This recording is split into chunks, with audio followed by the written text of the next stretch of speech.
welcome to another episode of Vantage Point. I'm very glad today. I've always been discussing science on Astro Awani, but sometimes to get an eminent person to speak about this is so hard. But today, a very prominent person in science and science advocacy and diplomacy, Dr. Sonia Ortega, practically dropped by the studio, and I will steal 25 minutes of her time to discuss about science, development and diplomacy, and how the education system is a crucial cog in the wheel for this to happen. However, before I go to the nitty-gritty of how do we develop our education system, a new strategy of looking at it, first and foremost, I've interviewed about 12 Nobel laureates in the past 3 years. In fact, yesterday I was at one session with Professor Pete Doherty, and one thing that he said struck me very, very hard. He said at the end of the day, no matter what we look at, we must first appreciate the ecosystem around us and understand that first. That's the first step of being inquisitive, for example. So before I go to the pedagogy or the techniques and stuff, how do we put natural inquisitiveness back into our next generation, for example? Because at the end of the day, we're supposed to be born with this free-spirited thinking, and it's our nature to go about and discover. However, as we move along from the 20th century into the knowledge economy that we call it now, we are now facing the fact that we have to instill the spirit of being curious into a person and asking and teaching them to be inquisitive. So isn't that the first barrier, actually, to really open the floodgates of science and technology? Yes, well, children are naturally born curious, and you don't have to teach a child how to be curious. Children are always asking questions. Why is the sky blue? Why the fish swim? Why the airplanes stay up in the air? Yes. So they were always asking questions, and I think that the main goal of education is to encourage that curiosity, because that's where science starts, with curiosity and discovery. It's sometimes people think that science is a matter of learning facts and plugging numbers into a formula, but science is about discovery. And if we instill that in children and the teachers that teach the science, that this is about asking questions. Scientists, that's what they do. They ask questions about the natural world. They ask many questions about issues that are of interest, and that's what produced the discoveries, and that's what happens, how science is done. So in the schools, what you would like to see, and what I think it's happening now, you're using more the inquiry-based methodology to ask questions and have the children discover what's around them, find different ways of answering the questions about the real world, about how science is relevant in their lives. They have to make that connection. I think that one of the important things that you need to do, or everybody needs to do in the schools, is to connect the sciences with the real world, make it relevant for people. Agree. That's why it's a long process from, you know, MOUs being signed in New York. But one of the long benefit of that now is that we have you for 2 months, and you've been here for a few weeks already, and you'll be we partnering MIGHT to look at you know, peer-reviewed grant system and looking at strengthening the science, technology, engineering, and maths education in Malaysia.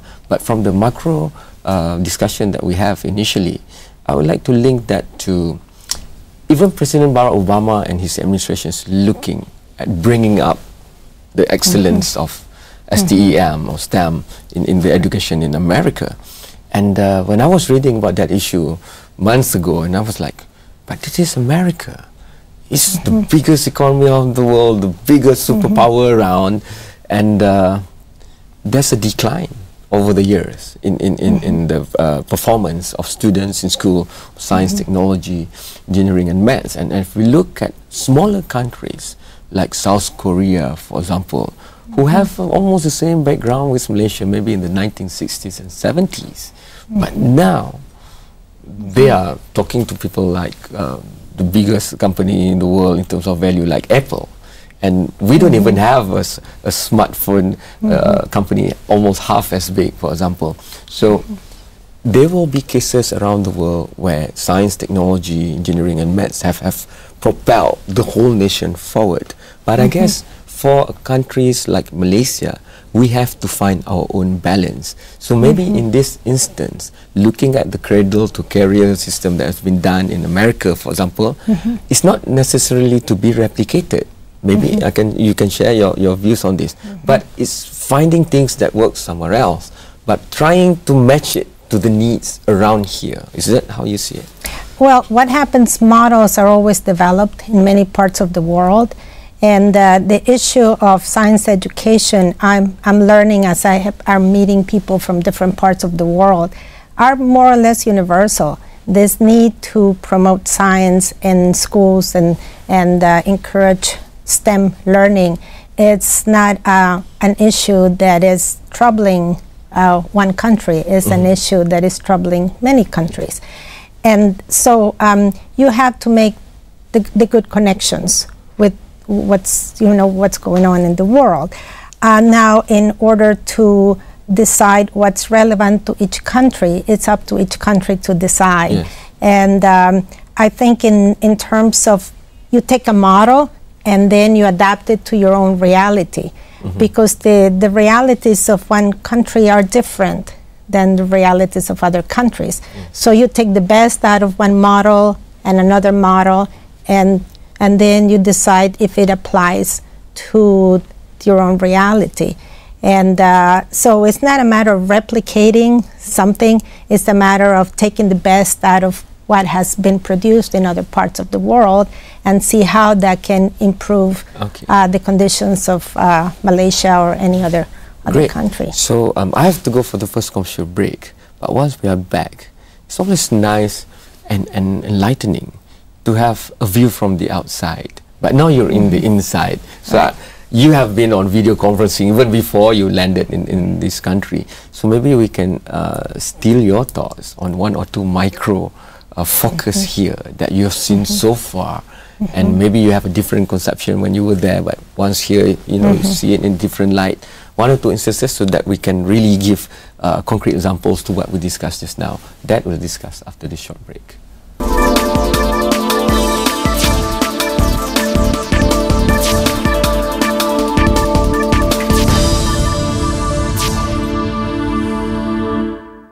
Setiap Rabu, alami kehidupan penuh ekstrim. Atlet dan penggiat sukan lasak di gelanggang mereka. Cara mereka melihat dunia dan kehidupan amat berbeza. Di mana bandar dan persekitaran kita adalah taman permainan mereka. Bersama Ian Johan Arif dan Dahlia Shazwan. I'm Jeremiah Smith. I'm a pro BMXer. Check out Adrenaline on Astro Awami. Lagi aku tak benarkan kau keluar. Kau jangan keluar. Isnin, Teleprima membawakan. Aku nak ingatkan kau. Jangan ganggu anak aku lagi. Saya akan tunggu Ira sampai bila-bila. Ira buat hal lagi. Ini soal yang terbaik untuk anak aku. Saya hantar balik ya. Syurga di mana? Isnin, hanya yang terbaik di Astro Prima.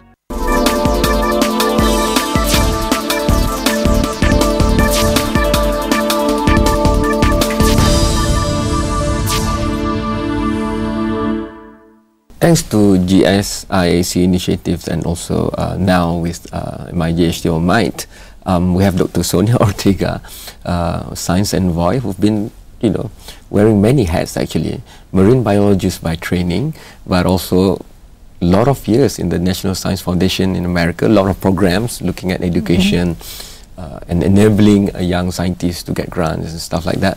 But you're here to look at Malaysia now. And if you can share with us your thoughts so far, maybe giving one or two specific examples of areas that you're looking at. Yes, I see a lot of potential here. It's a country that I haven't been before, and I'm very pleased to see what's happening in many areas, what's happening in science, what's happening in education. I I see that Malaysia is an up-and-coming country with, as I said, with lots of potential in many different areas. For example, I had meetings with people, and we've been looking at the potential that Malaysia has in terms of biodiversity.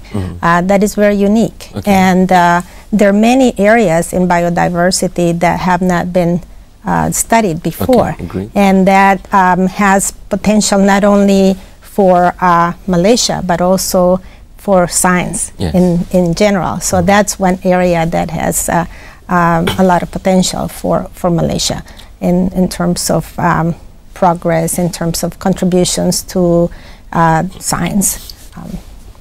I think, you know, my mother would have loved if I were to become a scientist before, but I chose a different path. But one thing where we do share something in common was Jacques Cousteau, and that inspired you to be a marine biologist. Right. And I've always been amazed that the heritage of Southeast Asia and the archipelago has always been marine-based, from trade before, and you know, but there's more that we can discover and help bridge to the modern world nowadays on things like that. So how do you tackle, you know, in one sense, from year 1 in primary school right up to year 5 in secondary school here, we are teaching them through the subject of science and maths and geography, for example.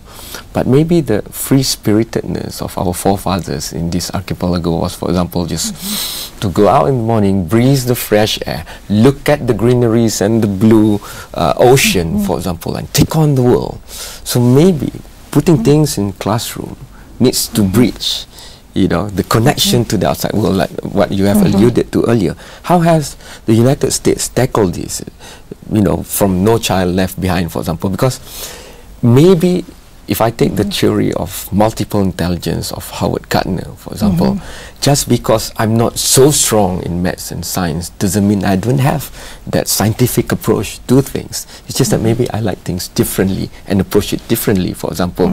So if we were to appreciate our biodiversity, coupled and layered on top of that the multicultural, multi-religious society that we have, so maybe we need to be a bit more innovative on how we bring this to the classroom.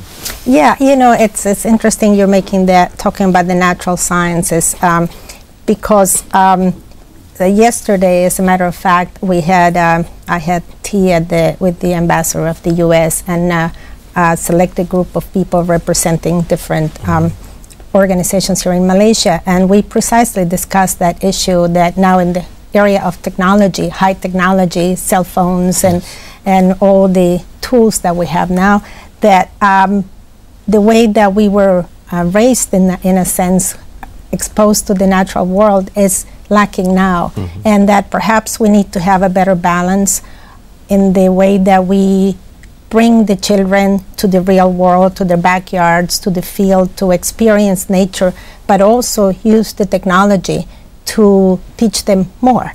So it's a good combination of the technology with the exposure to the natural world, and then you get the best of both worlds, because that needs, it's perhaps with we're seeing in the U.S. that children are not going outside because they're texting a lot of times.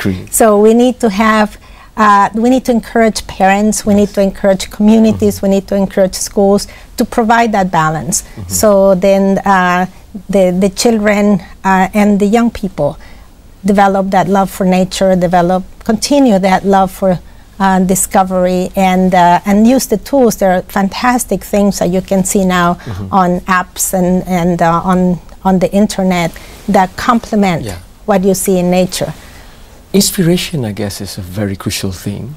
You know, if you haven't seen the Frenchman going underwater and looking at marine life, for example, and too bad for me, I only get to go to the Nobel ceremonies in Stockholm after I've already been a journalist for a number of years. Otherwise, I would have dropped everything and become a scientist, because it's so inspiring. But I guess sometimes we have to inspire the younger generation, and one model in the United States that maybe Malaysia should look at more, and I know you'll be looking at this also, is how do you match, for example, an institution of higher learning with education at lower levels. So here, if you notice, if you've gone around our universities, the first thing you see will be toll gates and guards at the entrance. But in America, a whole town or a whole small city is a university, and people mingle and intermingle inside it.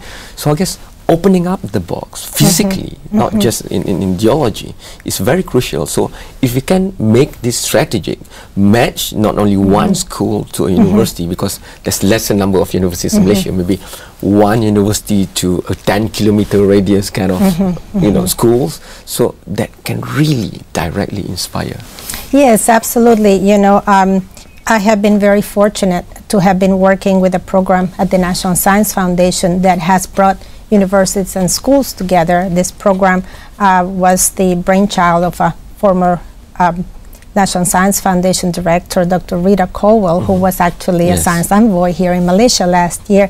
And the idea was to connect graduate students in the sciences with schools and teachers, precisely to inspire the young people. One of the reasons was that if you have graduate students who are doing sciences and they come to the schools, they can be role models for young people. There's a young person who has never seen a woman engineer, for example, and they can say, well, I can also be an engineer, being a woman engineer, or there are students who have never considered being a mathematician or an astronomer or a marine biologist or any field of sciences. So that is an inspiration, that you can have those graduate students coming to the schools to inspire, but also to share their science, to share their knowledge. And then the graduate students and the teachers can work together on a mutually beneficial relationship. Because a lot of scientists are trained to do science, but they don't know how to teach. So when you bring the graduate students to a school and then you put them together with teachers, the teachers can share with the graduate students their techniques for teaching, how to reach to the young people. And the graduate students can bring the research to the schools. So this is more like a symbiotic relationship, if I use the term, since I'm a biologist. I like that, because I have to go for the second commercial break, but once we are back, it's not a top-down approach. This is how we see it. This is how the education system for the country is going to be for the next 50 years. Whatever it is, must really have ears close, very close on ground, and tap into the vibrancy that the community already has. It cannot just be a top-down policy and people will adopt science, technology, engineering and maths. So after this short break, maybe I can steal your thoughts another time for how do you see any policy that we have really being open, and fluid enough to be this dynamic, because we cannot just instill STEM in schools or university. We need the surrounding ecosystem, the parents or whoever else, to have lifelong learning. So everybody will be enriching the whole system. That we'll discuss after this break.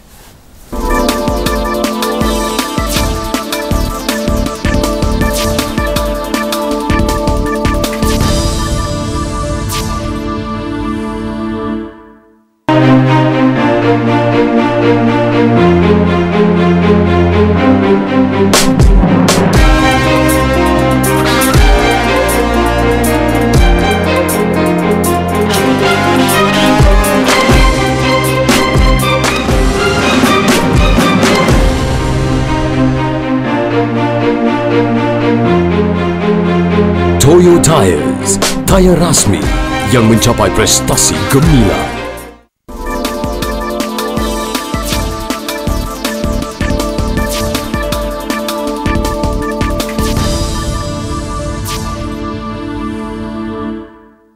One thing I share with the scientists, even though I'm not a scientist, is that I have to be inquisitive, to be a journalist, and over 2 decades, it has brought me to a lot of areas and new knowledge for me.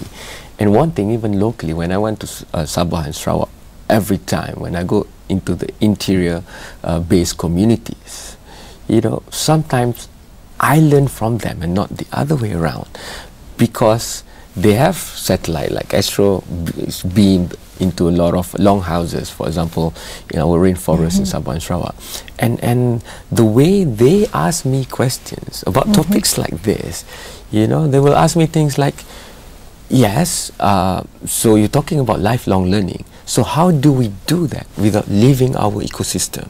Why wouldn't people from the outside appreciate the rainforest for how we see it, not just another plot of land to be cleared for modern development? So these are tough questions that people on you know, who's not in the urban areas asking already. So I guess any policies that we have will have to tap into the vibrancy of the communities, the already inherited legacies and wisdom of knowledge, but just to bridge that to a more directed and strategic overview of science and technology. Your views? Yes, it's interesting that you mentioned that, because having been trained as a marine biologist and more in the ecological area, one of the issues that we look at, for example, through the Ecological Society of America, is to acknowledge and learn from what we call traditional ecological systems. And then we learn from ways that, for example, people in the Pacific Northwest look at salmon fishing, which is one of the traditional ecological ways of doing things. We looked at how Native Americans have harvested. We looked at how they look at astronomical things. We go to Arctic areas and look at the way that they have looked at climatic changes over the years. There is a lot of knowledge that traditional ecological communities have done, and I am sure here in Malaysia you have a lot of traditions, and there is a lot of learning. So the learning doesn't come from the top down. It has to, you have to integrate the communities as well, because there is a lot of learning, and it doesn't have to be only one way of learning. One of the things that we have to acknowledge is that there is more than one way of teaching and more than one way of learning. And different people learn in different ways. You know, a lot of native communities have their own way of learning, and it's not like something is better than other things. It's that things are different. And we have to acknowledge that the differences are good. We have to look at that positive side, that you know, the knowledge that generated by different types of communities, and integrate them instead of separate them. Integrate them into the overall teaching and learning. That's why when I was looking at Dr. Colwell's approach of bringing research to the classroom, for example. So maybe as we go along, if we really open things up, so the engineers wouldn't be building highways across forests, for example, that will make the habitat of the endangered tigers compromised, because the engineers think that this is best way, practical way, civil-wise, engineering-wise, and otherwise, to build the highway, but they're actually cutting across of the footprint of the tiger, because the tiger cannot live in the forest that is compartmentalized and not work for their habitat, for example. So these are the problems that we want to solve. So I guess linking it also to the social sciences that will give wisdom, because every time I have the Nobel winners of economy, I mean 4 of them already over the last 3 years, and I ask about the subprime crisis, for example, and until now it's so complex that there's no one short answer to how it happened and why it happened. So yes, we want people good in mathematics, actual sciences, but it's not just to project monetary rewards. And I've read an article where you say that if you do something that you like and you're good at, the money will come later. So I guess we want our cake and we want to eat it too, as far as STEM is concerned, because we want to produce for the next generation, because there are many challenges, climatic changes and stuff, a balanced individual that will know how to appreciate science and technology, but at the same time respecting and knowing the environment around them. Yes, I agree with you that we really need to train responsible citizens that are lifelong learners. I think that it's very important to foster, to encourage, and when we look at how can we integrate the issues that you're bringing. You have an engineer who wants to build the bridge, and the issues of the tigers. One approach that is very important, and that we are looking at it more and more as scientists, is that instead of isolating the different sciences or the different types of science, integrate them into an issue. For example, you look at sustainability, sustainable cities, and it takes a group of people from social scientists, architects, engineers, economists, ecologists, the whole range of people to look into a problem or into an issue. So that integrated approach, instead of only looking at it from one particular area. We are doing more and more research now, and we are encouraging more research worldwide, actually, into this interdisciplinary research, because first, science has no borders, no boundaries, and there are some issues that are global. We know global climate change is an issue, water is another important issue, and it takes expertise from all the different fields. To come together. You need to have the expertise from all the different groups and all the different fields to solve big problems. It takes more than just one type of person. It takes many different types Very of well expertise. said, because I couldn't have ended this discussion in a better way. Thank you so much, Dr. Ortega. You're welcome. And the few weeks that you have left, I would beg for you to come again to Astro Awani, because we're just hitting the surface, and we can go a bit deeper if you can make it the next time around. Thank you so much for making time. Thank you so very much for your time. Thank you to you for making time for Vantage Point, and we'll see you again in another episode very, very soon. Goodbye.